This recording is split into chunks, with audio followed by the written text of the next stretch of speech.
What up, guys? The Bench Buddies are back today with another video. We're going to be doing our Week 3 college basketball top 25 rankings. New AP poll came out. Obviously, it's going to be very different than ours just because we, kind of want to mix it up a little bit here. But until then, we're just going to get right into this video. And Ty, you want to go first here? Yeah, so got to start with Seton Hall. Obviously, I'm a Michigan fan, so I would say they probably would have deserved to be ranked until we watched Michigan play last night, where that makes it seem like it was a little bit more of a Michigan issue than a huge win for Seton Hall. But they look like a good team. BYU beat Oregon by 30 plus, so obviously they're a good team, destroying. I think Oregon was ranked number 12 and Xavier beating Ohio State, who was a ranked team. So those three teams with ranked wins get some recognition this week. And then the other three teams are just solid teams. Haven't played anyone really good yet other than Michigan State, but they lost. So we'll see. We'll see more about them coming up here. Then who dropped from the rankings last week? You got Maryland, Ohio State, North Carolina. You're talking about the Ohio State loss to Xavier. North Carolina, unfortunately, was that 0-2 team in the Cheez-It tip-off. And Maryland, just ugly loss there. Ugly wins, too. Yeah. And, obviously these teams weren't really, super high ranked, but, too many good teams, I feel like, that are entering this week and moving up for these guys, to stick around. But we'll start here with 25. We got that Arizona team who upset Michigan last night and had an overtime victory against Wichita State. I would say this week was the toughest so far we've had deciding who our 25th team is, just because you had Arizona, Seton Hall, Xavier, the teams we were just talking about. And until, they pretty much beat Michigan by, it felt like 500. It really was over after the first 10 minutes. You could just tell that it was not going to be a good game. But nonetheless, they get a cupcake game this week against Sacramento State. And I expect them, to stay around here in the rankings for at least another week. Virginia Tech here is a team that's kind of flying under the radar. This ranking is more just because they were ranked high to start the season or close to being ranked. So it's not really a big win that's put them in the rankings. It's more just teams losing. But this is a solid team with a good coach in Mike Young, and they have Memphis coming up this week. If they can win that, they're going to play Xavier, who's another, I believe, ranked team now. So big week for them coming up, and we'll learn a lot about them. 23rd, we got USC, who beat my school, Florida Gulf Coast, last week. And now this week, two more easy cupcake games. Those were, as you were talking about Virginia Tech, this is another one of those teams that was ranked highly to start the year. So they, moved in this week for us. But not really much to talk about here except the Mobley brother. The other brother is, putting up good numbers now that his other brother's gone. And I expect him to have a big year this year.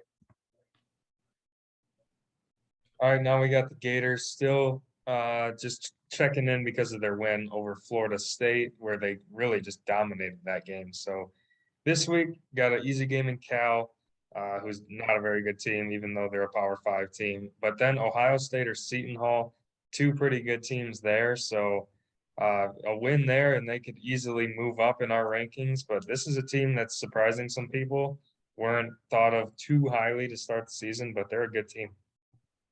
And at 21st, we got that Florida State team, two easy wins last week, and I expect them to get another easy win this week. Moved up because of those losses, but sitting at 3-1, going to be a solid team coming the ACC time. And, the ACC, I would say, is kind of, right now, so far through the season, them and the Big Ten are probably neck and neck. We were thinking the Big Ten clear cut. But so far, the ACC has really put up for themselves and made a name for themselves. I mean, Clemson, a team that, I honestly was thinking about, putting in that others receiving votes and ranking even if they would have, pulled off the victory against St. Bonaventure. They've been a really good team this year, but definitely the ACC is a division, where at least 8 or 9 teams could make the tournament this year. All right, Oregon takes a big fall this week because they got destroyed by BYU. No nice way of putting how that game went. They lost 81-49. I mean, all you got to do is look at the score and know they just were dominated in every aspect of the game. But this team doesn't always start out super strong. I mean, it's like a John Beilein Michigan team. They usually kind of develop throughout the season and continually get better. Mm-hmm. This week, got Chaminade. That should be an easy win, but they're in the Maui Invitational. So 2 tough games after that, you would assume. So they can definitely get their ranking back up there where I think they belong. And at 19th, we've got Indiana. Pretty convincing win over Louisiana yesterday. And St. John's game, was a nail biter. Indiana got lucky. They pulled it out. And, with that loss, they may have fell from the rankings. But they squeaked it out, moved to 4-0. And I expect them, to get 2 more wins this week against 2 teams that aren't really, that competitive. And Indiana, looking like they're going to be undefeated heading into conference play soon. All right, so we got the Yukon Huskies, who are off to a pretty quiet 4-0 start because of their lack of competition. But this week, I think it's the battle for Atlantis. I'm not sure. They're in a tournament with some good teams. I know that. They're playing Auburn, who's a ranked team. Obviously, if they win that, likely Michigan State. So it's going to be a tough week for them. But I think they're a good team. I didn't know how good they were going to be with losing James Bouknight last year, but they have a good coach in Dan Hurley, and he's proving that he can keep them up there and build a program that can be consistent here. 17th, we got our Michigan Wolverines, and tough week, for Michigan fans. Unfortunately, 1-2 this week. I don't know why it says 2-1, but 1-2 this week. And even that UNLV win wasn't really convincing for me. I mean, yeah, they may have covered the spread and all, but really it should have been probably 20. They just haven't really clicked on all cylinders so far this year. And now they got Tarleton, which we'll be at and covering. Actually, we'll be doing like a video on that. So hopefully they can bounce back, get an easy win there. And then next week they travel to Chapel Hill, and that's no easy place to play. And then I think really if they can win that game on the road, we're really going to see that this Michigan team matured quick. But if they lose that, it may start to, hit the panic button, if I'm going to be honest, just because, Juwan Howard's had so much success so far in his early coaching career. But nonetheless, I think Michigan, we may be even a little too generous and biased for these rankings. It's 17th, but, not really much positive you can talk about here for the Wolverines. Got a score. All right, Tennessee is a team that I thought was overrated. I'm not going to lie. Once they lost to Villanova, I was already hitting the overrated button. I already thought they were at the start of the year. They got dominated by Villanova, but they came out yesterday and they really took it to North Carolina and beat them by 20 plus. So apparently I was wrong. I jumped off the ship a little too early. This is a good basketball team. It's just the same inconsistencies that they had last year that are keeping them from being a top 10 team. So this week should be an easy win, and this team will compete in the SEC. I could see them going 15-3 in the SEC, or I could see them going 10-8. I mean, it just depends on if they can stay healthy and be consistent this year. At 15th, we got the St. Bonaventure Bonnies, and they may have pulled out some squeakers. But eventually at the end of the day, they won that Charleston Classic, and really has convinced me that this team is here to stay. I took Marquette in a bet last night because I'm thinking, all right, Marquette's hot. They look really good. A team that I was really high on this year, and pretty much just blew them out of the water. It felt like, that those early 2 games, Clemson and Boise State, nail biters, but eventually squeaked it out at the end. And it's really shown that this St. Bonaventure team, they can hang in those close games, the comeback wins. And then they can also just blow you out and run you out of the gym after the first half. So I think 15th, is a very fair ranking for them so far. And especially for an A10 team, don't, correct me or something here, but I feel like that's got to be the highest ranking for an Yeah. A10 team, at least, in a while since VCU, back in VCU way back then. But got a cupcake game this week against Northern Iowa, and I expect them to either stay here or be moving up next week as well. All right, another team that is just really hard to figure out in Memphis. St. Louis is a good basketball team. Memphis blew them out, had no trouble with them, but really struggled in their last game. So this week playing Virginia Tech, who's another good team. Obviously, we already ranked them. So, this team has a lot of talent, but so does Michigan. And we've seen them not be able to gel at all. So talent isn't everything. We've learned that with Memphis in their last few years as they've had talent and not put it together. So this year we're going to learn a lot as they have Virginia Tech coming up. And this year they have no excuses. James Wiseman isn't there, with the NCAA keeping him out or anything like that. This year, everyone's healthy as of now. Everyone's eligible. So this is the year they need to really put it together and show they're here to stay. And at 13th, we got Houston. This team, might surprise some people. They're only 3-0 right now, but a really convincing win over Virginia. And this week they got Butler tonight. I think it's going to be a great game, but I think Houston's going to take it and move to 4-0 here.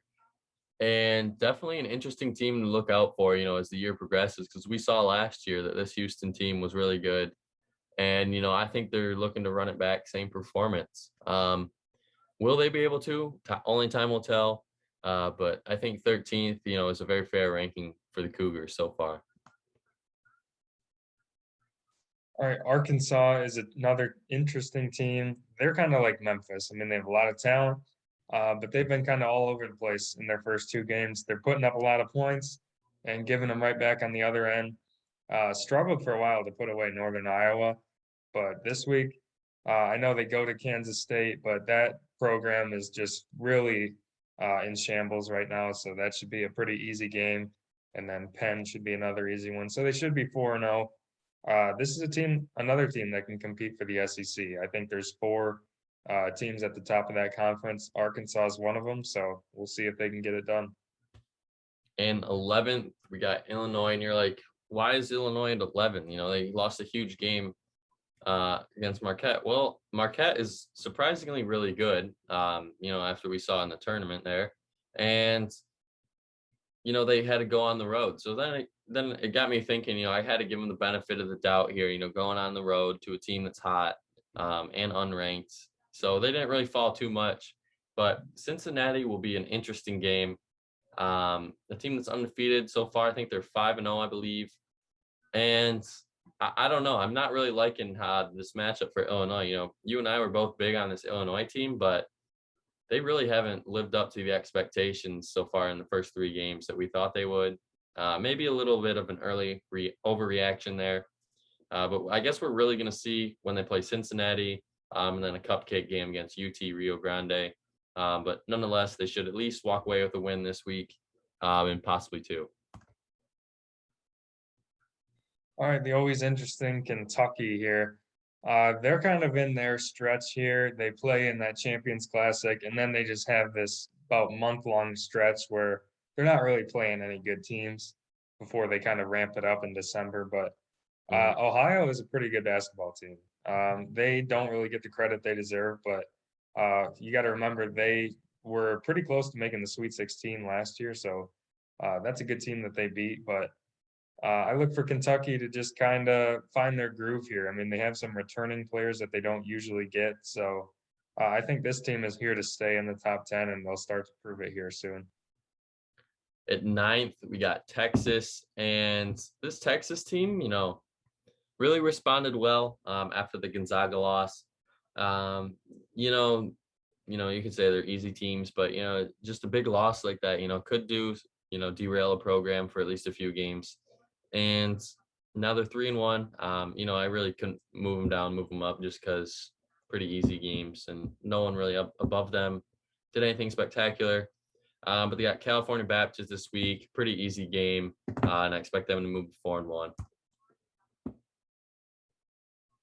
Well, here's a team that is probably the best offense in America right here in Alabama. This team has put up 100, I think, twice already. And it's just a matter of if they can stop anyone on defense. But if they're going to beat you, they're going to do it by scoring on you early and often. They're going to score 90 or 100 points. But this team hasn't really played anyone, up to par yet, and that's going to continue this week, obviously. But they're scary on offense. They have some really good shooters, and Shackelford is obviously he's one of the main guys. But this team can shoot, and they're athletic, so they're a scary team. And at 7th, we got Villanova, who, the loss against Purdue blew that game. If we're going to be all on it, in all honesty, they blew that one. But they recovered, beat Tennessee pretty bad on Saturday. So I feel like just dropping them a little bit there is due, mostly in part just because there's some good teams, that have really made the jump so far. And I expect them, another easy win on Sunday against LaSalle, and probably the best 2-loss team in the country right now. All right, the defending champs here in Baylor, just, they're not playing great teams, but if you're looking at their scores of their games, they are just running through these teams, winning by 40 in most of their games. Played Stanford, Power 5 team, Pac-12 team, beat them by about 40. So they're not playing the greatest schedule, but they're dominating the teams they're playing. This week they have Arizona State and I would say Syracuse, but I don't know. They could lose that game. So regardless, they're playing two pretty good teams. We'll learn a little more about them. I think this team is going to be right neck and neck with Kansas in the Big 12. I thought they were maybe a step behind, but I think they are a really good team. Not quite where they were last year, but they're a top 10, maybe top 5 team. And at 5th, we got that Duke team. Definitely going to be interesting game, this week against Gonzaga. And you could say, oh, well, they get this game.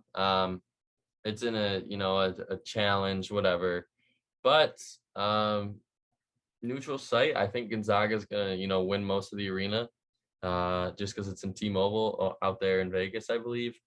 And I don't know. I'm not really too high on Duke so far. I need another convincing win. And if they can do it against Gonzaga, more than likely, they'll probably be our number 1 next week. But they do get a cupcake game tonight against the Citadel before that Gonzaga game. So at least, 6-0 to go into that game. But definitely going to be monitoring the situation, with Paulo and Coach K's, cousin, stepson, something like that, with the DUI and the DWI. So that's definitely going to be a situation to monitor as the season progresses. All right, Kansas to me has looked like the second best team. We'll say third best team in the country, but this is a good team, and I think they're a Final Four team for sure. Ochai Agbaji has proved that he is a stud, and he can be the go-to guy for this team.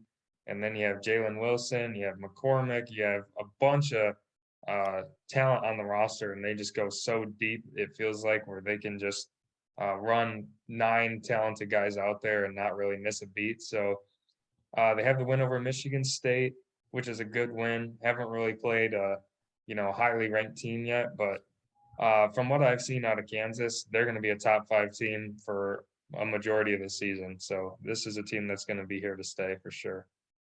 And at 3, we got UCLA. Biggest game, it feels like, of all time so far in recent college basketball history. 1 versus 2 tomorrow night. And Dickie V is finally going to be calling a game this year. And, of course, it's the best game of the year. But this UCLA team, Johnny Juzang and Jaime Jaquez, haven't missed a beat from their tournament run. You could say that, they might be a little turnover, hangover. But a name that really has been surprising is Jules Bernard. He has really lit it up so far. He's averaging 18 a game, And I think he's, really took the senior role, as a captain, really leading this team. And it's definitely going to be interesting to see what happens tomorrow night in that Gonzaga UCLA game. All right, this team to me has been really impressive in Purdue. I wasn't sure where to really have them at the start of the season. Obviously, they were really hyped, but they have proved that they deserve all the hype. I mean, coming back in both of those games, just taking over against North Carolina and Villanova in the second half of those games, and not only coming back, but just coming back and then pulling away, really impressed me. Obviously, Trayvon Williams, huge coming back, one of the best centers in the country. But Zach Edey, his backup, 7'4", he's proved that he can be athletic too and really be a good center off the bench. He would start on probably almost every single team in the country. And then you have Jaden Ivy, which I wasn't sure if he deserved all the hype, but he does. If you watch him, he gets down the court in about 5 steps, and he's one of the fastest guards I've ever seen. So he's definitely the stud that everyone made him out to be. And then outside of those 3 guys, all they have is 3-point shooters. So it reminds me of the Purdue team a couple years ago with Haas and Carson Edwards, guys like that. But I think this team is a step better than that team. So this is a team that could win the national championship. And at 1, of course, we have Gonzaga. This week is going to be, I think, the hardest week that a team has had in a regular season, I believe, in, a long time. You got Central Michigan tonight at home, easy game, before the calm, before the storm. And then you got UCLA tomorrow and Duke later this week. They do get every game, as the home team. And Chet Holmgren and Drew Timme, I think they're going to win at least one of those big games, but I'm not sure which one. And I think right now that they will lose one of the games, and there will be, no undefeated team this year, because if any team wants to do it, it would be Gonzaga, just because how easy their schedule is, their conference. After this, this week, they have a pretty easy schedule. But I don't know. It's definitely going to be interesting to see. Should be some great games, so make sure you watch those this week. And that'll be it for our video today. As we were saying, we're going to try something new on Wednesday. We're going to be vlogging and making videos at the Michigan game. So hopefully we're going to get that up for you this week. And make sure you like and subscribe to our channel so you can see that kind of stuff. More of these college basketball rankings, picks, college football, same as well. We cover almost every sport. And until our next video, the Bench Buddies are out.